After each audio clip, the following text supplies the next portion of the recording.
오늘 주신 하나님의 말씀은 로마서 3장 26절에서 28절까지의 말씀입니다. 곧 이때에 자기의 의로우심을 나타내사 자기도 의로우시며 또한 예수 믿는 자를 의롭다 하려 하심이라. 그런즉 자랑할 때가 어디냐 있을 수가 없느니라. 무슨 법으로냐 행위로냐 아니라 오직 믿음의 법이로니라. 그러므로 사람이 의롭다 하심을 얻는 것은 율법의 행위에 있지 않고 믿음으로 되는 줄 우리가 인정하노라. 아멘. 우리나라 높이뛰기 선수 중에 우상혁 선수라고 있습니다. 요즘 그의 그 기록이 참 좋습니다. 계속해서 세계 대회에서 1등을 하고 있고 또 며칠 전에도 234cm를 뛰어서 승리를 했습니다. 처음에 우상혁 선수가 높이뛰기 선수로 나와서 세계 무대에 데뷔하고 또 이렇게 1등을 했을 때 얼마나 오래 가겠는가라고 사람들은 생각을 했습니다. 왜냐하면 한국 선수들 체질상 이 육상 또 높이뛰기 이런 데서는 괄목할 만한 성적을 유지하기가 어렵기 때문입니다. 그런데 사람들의 그런 염려를 다 불식시키고 계속해서 지금 연속해서 7번째 그 승리를 했습니다. 그런데 그는 다른 사람들보다 신체적인 조건이 좋지 않습니다. 여러분이 잘 아시는 것처럼 왼쪽 다리, 오른쪽 다리가 차이가 있습니다. 그래서 다리가 이렇게 짝발입니다. 그것은 굉장히 불리한 것입니다. 그런데 어떻게 그가 그 세계적인 선수로 나갈 수 있느냐? 가장 중요한 이유 중에 하나는 기본에 튼튼한 겁니다. 기본기, 기본, 마음의 기본, 몸의 기본, 운동의 기본, 자세의 기본, 기초가 튼튼하기 때문입니다.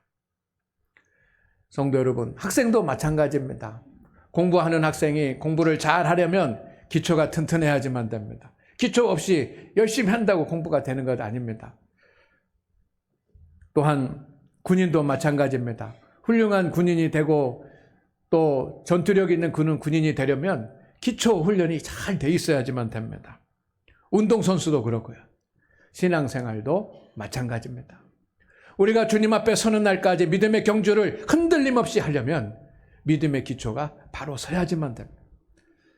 때로는 슬럼프가 올 때도 있습니다. 이 우상혁 선수가 2019년 종아리 부상을 당해가지고 이제는 나는 더 이상 운동을 할 수 없다라고 하는 그런 슬럼프에 빠졌습니다. 그는 술을 마시고 날마다 운동을 하지 않고 술을 마시면서 보냈습니다.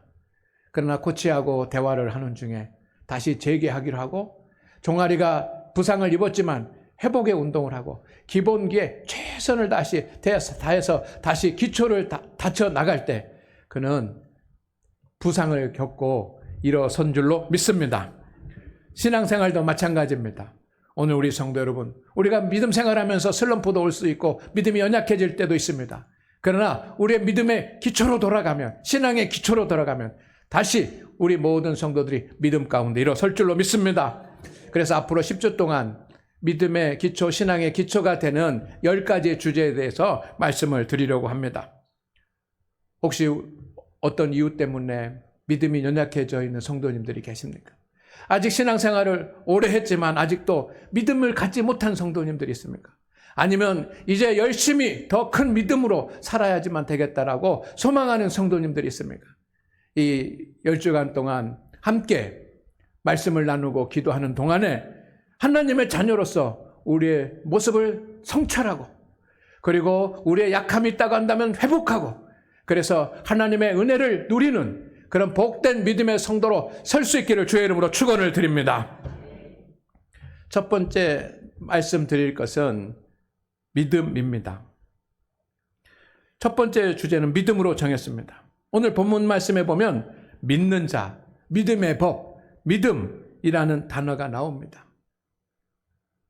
믿음은 신앙의 씨와 같습니다. 여러분, 우리가 씨를 뿌릴 때도 건강한 씨, 좋은 씨를 뿌려야 꽃이 피고 좋은 열매가 맺어지지 않습니까? 그것처럼 신앙도 마찬가지입니다. 믿음의 씨가 온전해야 향기 나는 꽃이 될 수 있고 믿음 생활하면서 풍성한 열매를 맺을 수 있습니다. 우리는 믿음이라는 말을 많이 듣습니다. 교회에서 가장 많이 듣는 말이 믿음입니다.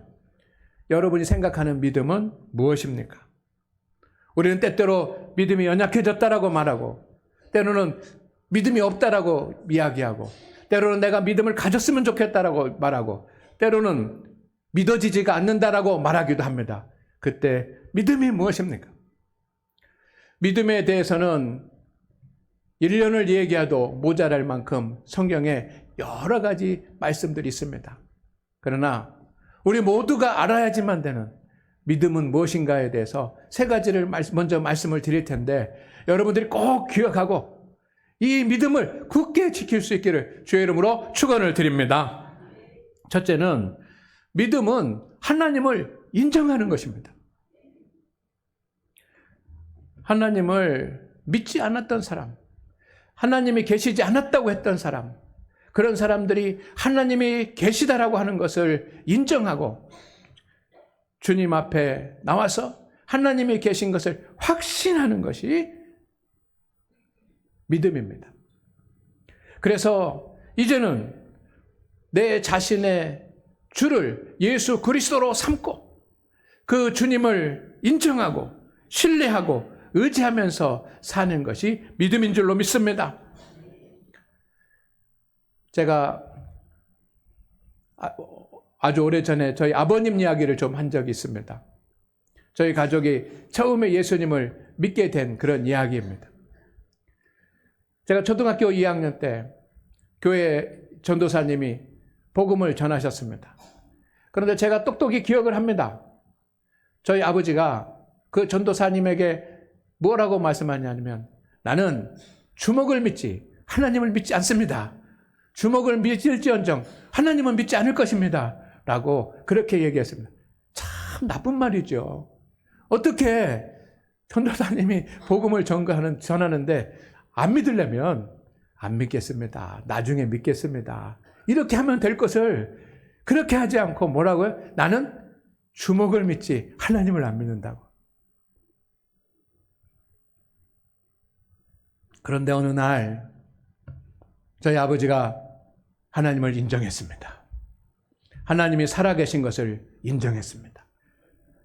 하나님이 살아계신 것을 인정하고 그분이 나의 삶의 주인이 되신 것을 인정을 하고 하나님을 신뢰하고 하나님 앞에 새벽마다 나가서 기도하면서 하나님을 의지하는 하나님의 사람이 되셨습니다. 이것이 믿음인 줄로 믿습니다. 그래서 하나님 앞에 나가서 신뢰하고 기도하면서 온전히 하나님을 예배하며 어떤 일이 있어도 주일은 하나님 앞에 나가서 예배를 드리고 주님의 몸된 교회를 섬기며 하나님을 사랑하는 그런 믿음의 사람이 되었습니다. 오늘 하나님 앞에 예배하는 우리 성도 여러분, 믿음은 무엇입니까? 믿음은 하나님을 인정하는 것입니다. 그리고 하나님을 신뢰하고 하나님을 의지하고 하나님 앞에 나와 온전히 예배하고 하나님을 경외하는 것인 줄로 믿습니다. 이 믿음이 여러분에게 있기를 주의 이름으로 축원을 드립니다. 두 번째, 믿음은 구원을 확신하는 것입니다. 믿음은 구원을 확신하고 하나님 앞에 나가는 것입니다. 믿음을 가진 사람은 구원에 대한 확신이 있습니다. 예수 그리스도의 십자가의 신비를 깨달아 알고 있습니다. 주님이 죽으심으로 내가 구원받아 하나님의 자녀가 되었다는 것을 압니다. 오늘 죽어도 천국에 간다라고 하는 것을 확신합니다. 세상의 부귀 영화보다도 하나님의 자녀가 된 것, 주님이 나를 구원하여 주신 은혜가 크다는 것을 확신합니다. 그것이 믿음입니다. 여러분, 나는 믿음이 없다라고 생각하는 분이 계실지 모릅니다. 그러나 여러분, 주님께서 여러분을 구원하신 것을 믿으십니까? 확신하십니까? 오늘 죽어도 천국에 갈 것을 믿으십니까? 하나님의 나라가 있는 것을 믿으십니까? 그러면 여러분에게 믿음이 있는 것입니다. 믿음은 주님이 나를 구원하여 주신 것을 믿고 확신하고, 두 번째로는 교회로 보입니다. 왜? 교회가 구원받은 사람들의 모임이기 때문에 교회로 모이는 것이 믿음입니다. 교회에 함께 모여서 교회의 지체로서 예수 그리스도를 머리로 삼고 주님께서 주신 직분과 사명을 잘 감당하면서 내 자리를 지키면서 나아가는 것이 믿음입니다. 여러분이 진정 구원의 확신을 가지고 교회에 나와서 직분을 감당하고 사명을 감당하고 그 믿음의 자리를 지키고 있다고 한다면 그것이 믿음인 줄로 믿습니다. 그리고 하나님 앞에 나가서 말씀을 붙잡고 기도하면서 영적 삶에 전력을 다하는 것이 기도입니다. 우리 교회에 이런 성도들이 있습니다. 때로는 나이도 많고 몸도 불편하고 연약하시지만 주님께서 나를 구원하여 주신 것을 믿고 주님 앞에 나와서 맡은 사명을 감당하면서 그래도 기도하는 우리 성도들이 있습니다. 이것이 믿음인 줄로 믿습니다. 디모데전서 4장 7절 말씀에 이렇게 되어 있습니다. 망령되고 허탄한 신화를 버리고 경건에 이르도록 내 자신을 연단하라. 끊임없이 주님의 믿음을 닮은 하나님의 자녀가 될 때까지 그렇게 기도와 말씀으로 힘쓰는 그런 훈련을 받는 그런 과정에 있는 사람이 믿음 있는 사람인 줄로 믿습니다. 믿음은 구원을 확신하고 교회로 모여서 경건의 삶을 사는 것이 믿음입니다. 세 번째 믿음은 성경 말씀을 믿는 것입니다. 성경에는 여러 가지 진리들이 나옵니다. 하나님의 창조도 나오고 주님의 부활도 나오고 예수님의 심판도 나오고 영생도 나오고 천국도 나오고 여러 가지 영적 사실들이 있습니다. 믿음은 무엇입니까? 하나님의 말씀을 내가 믿을 수 있는 것입니다. 그것이 단순한 책에 기록된 그런 것이 아니라 주님의 말씀이고 사실이고 진리라고 하는 것을 믿어지는 것이 믿음인 줄로 믿습니다. 그리고 그 은혜를 누리기를 소망을 하면서 그 말씀을 듣고 믿고 지켜 행하는 그것이 믿음입니다. 하나님께서는 우리에게 위로의 말씀도 주십니다. 때로는 하나님께서 나에게 권면하는 말씀도 주십니다. 때로는 하나님께서 내가 지켜야지만 되는 진리의 말씀도 주십니다. 어떤 말씀이든지 내 마음의 문을 활짝 열고 좋은 땅이 되고 옥토밭이 돼서 그 하나님의 말씀을 경청하고 순종하며 그렇게 섬기면서 살아가는 것, 이것이 믿음인 줄로 믿습니다. 오늘 우리가 가져야지만 되는 믿음의 모습은 바로 그것입니다. 사랑하는 우리 장안교회 성도 여러분, 우리 다시 한번 우리의 인생에 있어서 믿음의 꽃이 피어날 수 있도록 믿음의 경주를 다할 수 있기를 주의 이름으로 축원을 드립니다. 왜냐하면 믿음이 있을 때만 일어나는 일들이 있기 때문입니다. 따라하겠습니다. 믿음이 있을 때만 일어나는 일들이 있습니다. 물질로도 안 되고 어떤 의지로도 안 되고 어떤 선함으로도 안 되고 오직 내가 하나님 앞에 믿음을 가져야지만 되는, 믿음이 있을 때만 일어나는 일들이 있기 때문에 우리는 믿음으로 살아야 합니다. 첫째는 믿음으로 죄에서 구원함을 받기 때문입니다. 성도 여러분, 우리는 영적 존재입니다.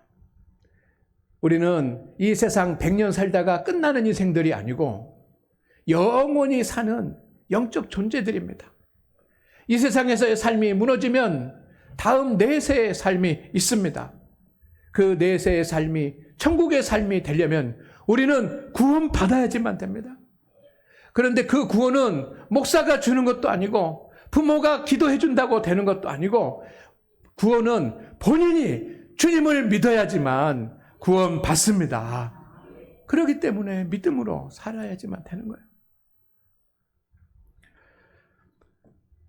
로마서 10장 9절 말씀을 보겠습니다.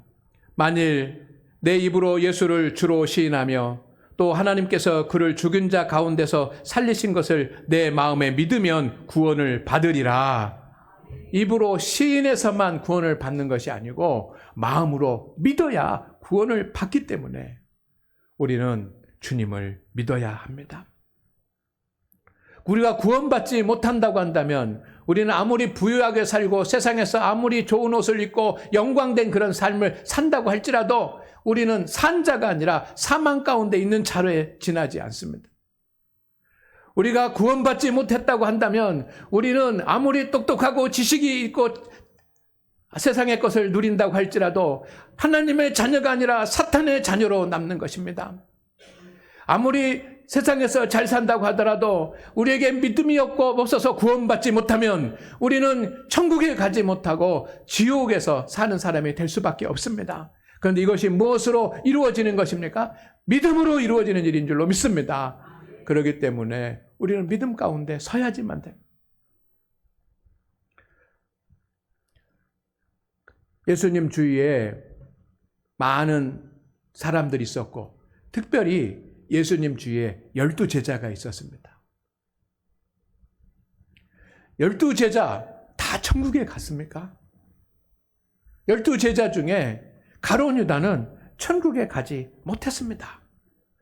가룟 유다는 주님 곁에 있었지만 믿음이 없었습니다. 그렇기 때문에 그는 구원받지 못했습니다. 오늘 사랑하는 우리 장안교회 성도 여러분, 우리가 다 같이 예수님 온전하게 믿고 다 천국에서 만날 수 있기를 주의 이름으로 축원을 드립니다. 두 번째는 믿음을 가져야지만 되는 이유, 믿음이 있을 때만 하나님께서 주시는 영적 은혜를 누릴 수 있기 때문입니다. 로마서 1장 11절 말씀을 보겠습니다. 다 같이 읽어볼까요? 시작.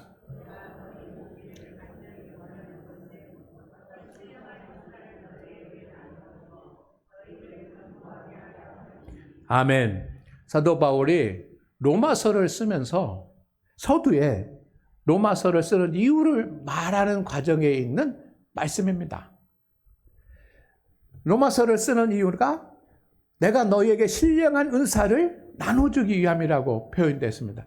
신령한 은사는 무엇입니까? 방언을 하고 예언을 하고 우리는 그렇게 생각이 되지만 이 신령한 은사라고 하는 이 말씀은 공동 번역에는 이렇게 표현이 됐습니다. 영적인 축복. 그러니까 예수님을 믿음으로써 받게 되는 영적인 축복에 대해서 내가 그것을 너희에게 알려주기 위해서 로마서를 쓴다는 것입니다. 또 로마 교회에 가겠다는 겁니다. 그러나 로마 교회 교인들이 신앙생활을 하지 않았습니까? 신앙생활을 했습니다. 그들은 하나님 앞에 나와서 모여서 예배를 드렸고 그들은 하나님 앞에 나와서 기도를 했고 그들은 하나님 앞에 나와서 어려움 가운데서도 복음을 전하면서 전도를 했습니다. 그런데 사도 바울이 신령한 은사, 영적인 축복을 나누어주기 위해서 간다라고 하는 겁니다. 그 말은 무슨 말입니까? 하나님 앞에 나와서 예배를 드리고 하나님 앞에 기도를 하고 복음을 증거하고 그렇게 핍박을 견디면서 살아가지만 주님이 주시는 영적인 축복은 누리지 못하고 있다는 것입니다. 왜? 이 영적인 축복은 믿음으로서만 누릴 수 있는 것이기 때문인 줄로 믿습니다. 우리 사랑하는 우리 성도 여러분, 교회에 나오면 주님을 믿으면 주님께서 주시는 영적인 은혜가 있습니다. 세상에 줄 수 없는 영적인 은혜가 있습니다. 그 은혜를 우리가 함께 누리기를 소망을 합니다. 주님이 주시는 은혜, 주님이 주시는 기쁨, 주님이 주시는 평안, 주님이 주시는 이 엄청난 영적인 감동, 성령의 은사들을 우리가 누릴 수 있기를 주의 이름으로 축원을 드립니다. 그건 뭐로 받습니까? 믿음으로 받는 것입니다. 자기의 믿음으로 받는 것입니다. 몇 가지 꼭 기억해야 될 것이 있습니다. 첫째는 믿으면 주님이 여러분 가운데 내주하여 주셔서 지키고 보호해 주십니다. 에베소서 3장 17절 말씀입니다. 믿음으로 말미암아 그리스도께서 너의 마음에 계시게 하시옵고. 주님이 우리 안에 계시는데 무엇으로 우리 안에 계십니까? 믿음으로. 주님이 우리 마음의 문을 여실 때, 마음의 문을 열어야 주님이 우리 안에 들어오시는데 무엇으로? 그 마음의 문을 열 수 있는 것은 믿음인 줄로 믿습니다. 성도 여러분, 믿음을 지키고 있는 성도들은 주님이 그와 함께 하셔서 임마누엘 하셔서 그를 지키고 보호하여 주시는 하나님의 은혜가 있습니다. 저는 그것을 믿습니다. 최근에 우리 교회 성도님들 2분이 교통사고를 당하셨습니다. 그런데 다치지 않으셨습니다. 뭐 그럴 수도 있겠다라고 생각하는 분들 있겠지만 저는 하나님이 지켜주시고 하나님이 보호하여 주셨다고 믿습니다. 왜냐하면 그분들이 하나님 앞에 나와 믿음으로 사는 그런 분들이기 때문입니다. 믿음으로 살면, 여러분, 믿음으로 나가면 어쩔 수 없는 상황, 위급한 상황, 내 인간적으로 불가항력인 그런 상황 가운데서도 하나님께서 역사하시는 하나님의 역사가 있습니다. 주님이 우리를 지켜주시는 그런 영적인 축복을 누리시기를 주의 이름으로 축원을 드립니다. 두 번째는 성령의 은사들을 주시어서 곤고함이 없게 하십니다. 요한복음 7장 37절에서 39절까지의 말씀입니다. 이 말씀, 명절 끝날 곧 큰 날에 예수께서 서서 외쳐 이르시되 누구든지 목마르거든 내게로 와서 마시라. 여러분, 우리의 인생은 목마름이 있습니다. 단지 내 마음의 갈급함만이 아니라 부족한 것들이 있습니다. 지혜가 부족할 때도 있고, 물질이 부족할 때도 있고, 건강이 부족할 때도 있고, 사람의 도움이 필요할 때도 있고, 그렇게 목마를 때가 있습니다. 나를 믿는 자는 성경의 이름과 같이 그 배에서 생수의 강이 흘러나오게 하리라. 목마르지 않도록 생수의 강을 주님께서 보내주시겠다는 약속입니다. 이는 그를 믿는 자들이 받을 성령을 가리켜 말씀하신 것이라. 믿으면 성령님께서 우리 안에 계시고 성령님을 통해서 우리에게 하나님의 역사가 나타나는 줄로 믿습니다. 주님께서 지혜를 주시고, 주님께서 능력을 주시고, 주님께서 말씀을 주시고, 주님께서 위로를 주십니다. 믿을 때, 주님을 믿고 주님 앞에 나가는 성도는 하나님의 위로를 받고 말씀의 은혜를 누리고 세상을 살아갈 수 있는 지혜와 통찰력도 얻습니다. 이게 믿음으로 되는 일입니다. 세 번째는 기쁨과 평강을 주셔서 소망을 이루게 하십니다. 여러분, 여러분의 인생의 모든 목표들이, 소망들이 다 이루어지시기를 소망을 합니다. 그러나 우리에게 소망을 주시는 분은 하나님이십니다.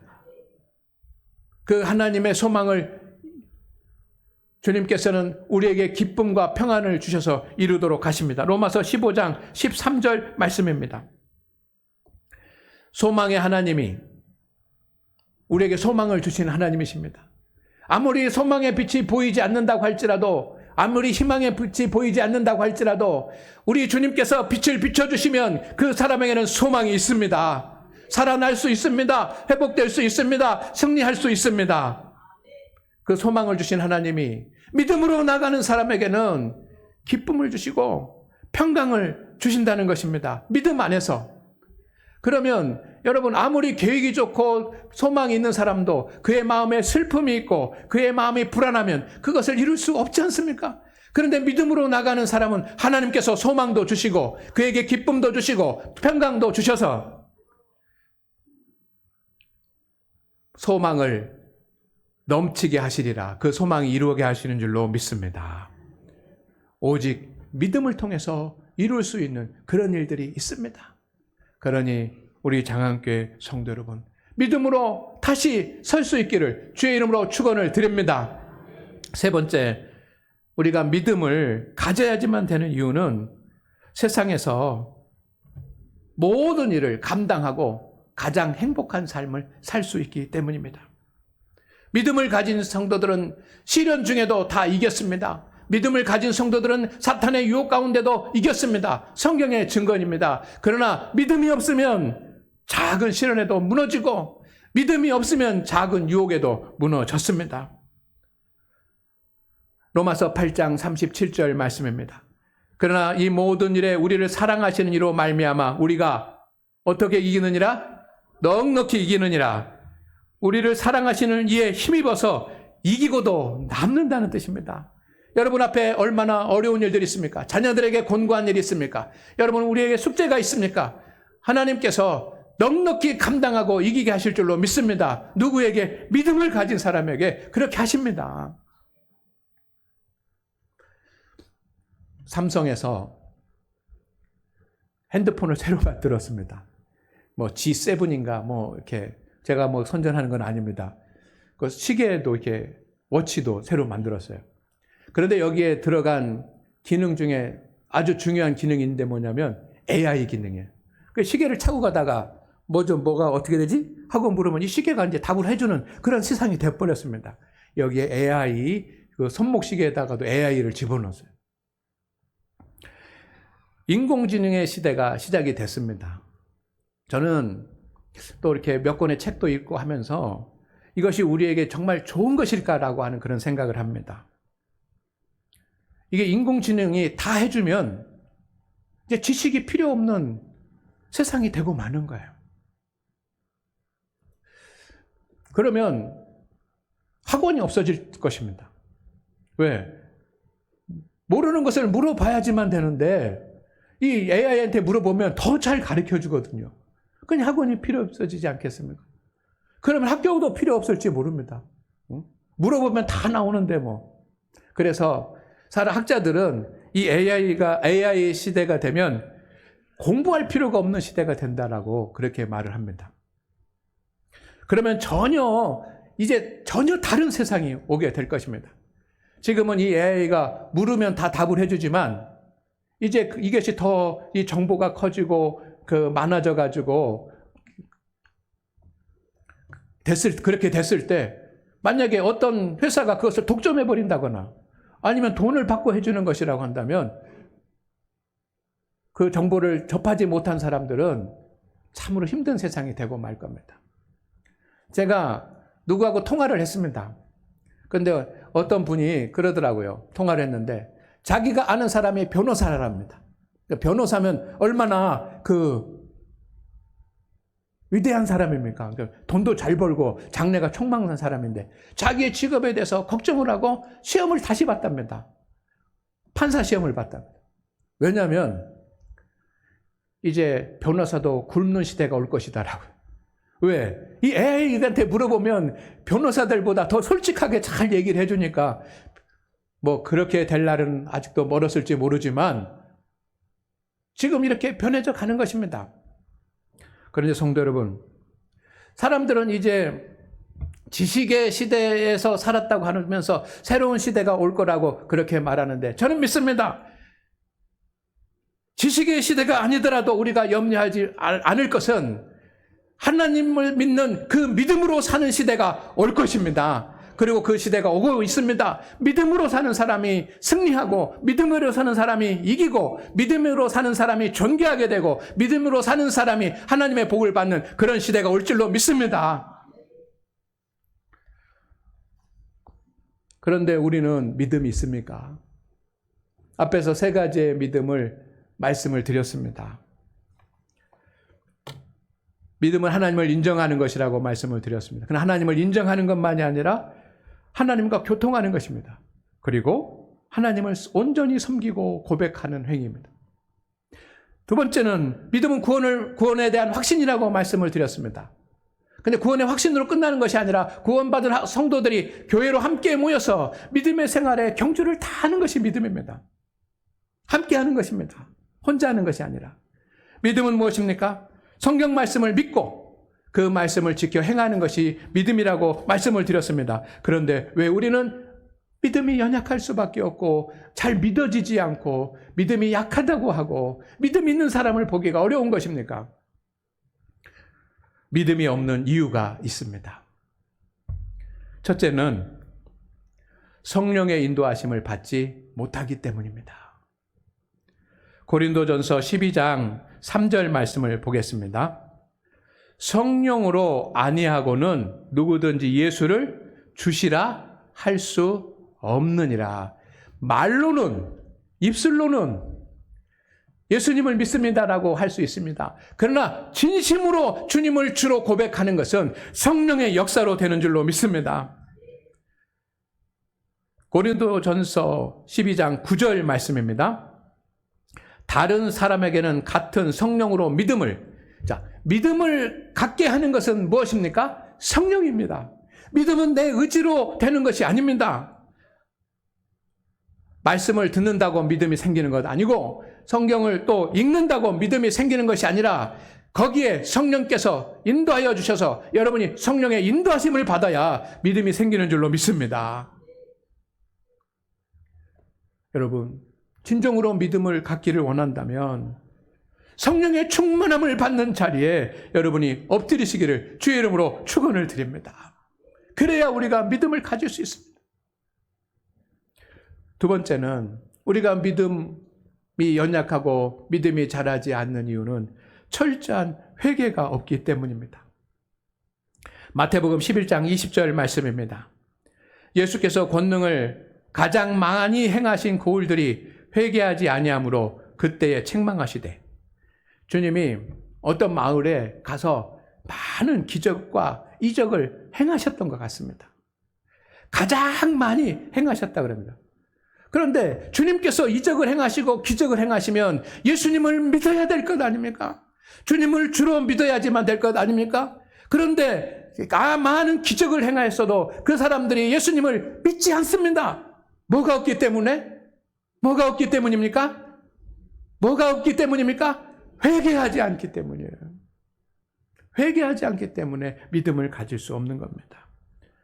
성도 여러분, 가나안 이스라엘 백성들을 출애굽을 시켜 주었습니다.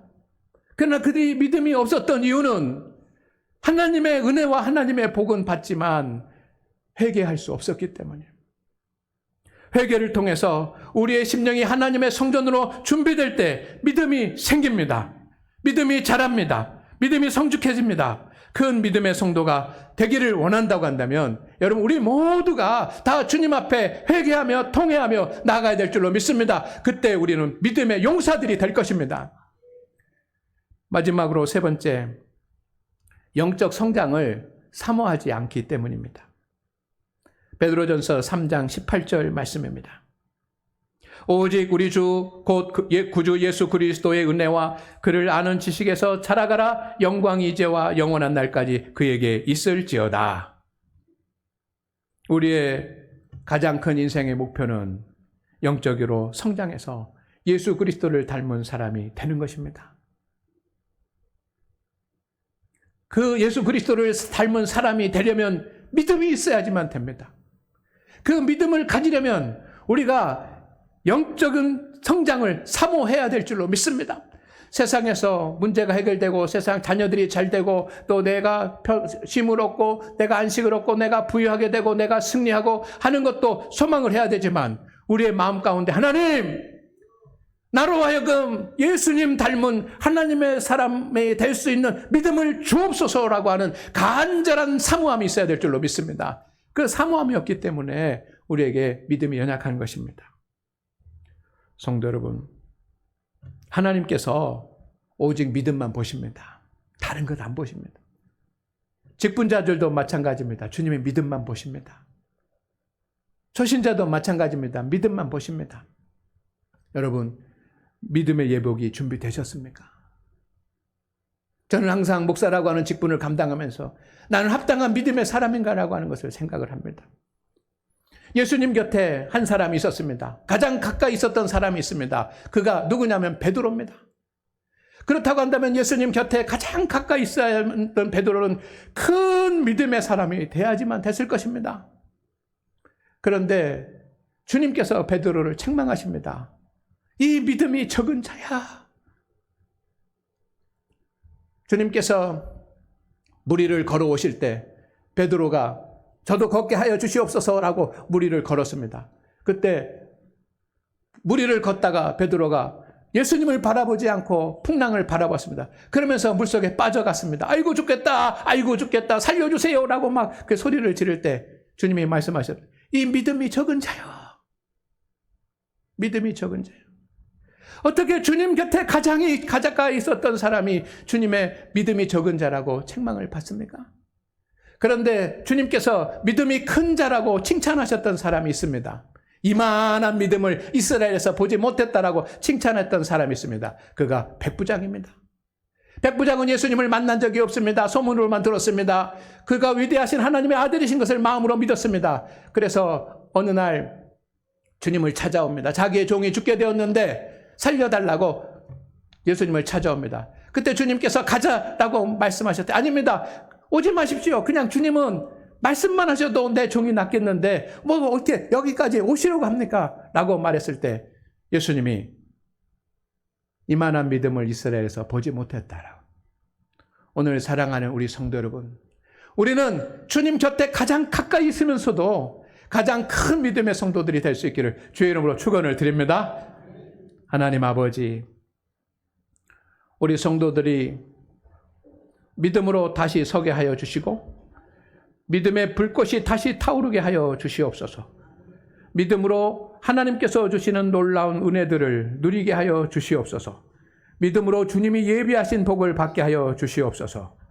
오늘도 우리 성도들에게 성령님으로 역사하여 주셔서 주님, 우리에게 큰 믿음 주시옵시고 믿음으로 사는 하나님의 의인들이 되게 하여 주시옵시고 믿음으로 살아갈 때 하나님께서 우리 성도들의 모든 삶을 책임져 주시옵소서. 예수님의 이름으로 기도드립니다. 아멘.